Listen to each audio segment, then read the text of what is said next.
Bakit ka lumayo? May problema ba? Wala.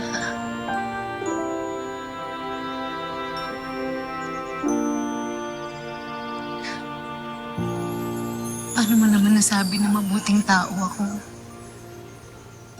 Illegal pa rin ako dito sa Milan. Baka nga madami pa kayo kasi nakikitira ako sa inyo eh.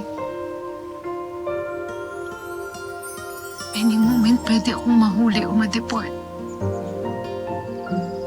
Tapos si tatay pa may sakit. Ang dami-dami naming utang. Ang daming kailangang ayusin. Archie, ayoko madami.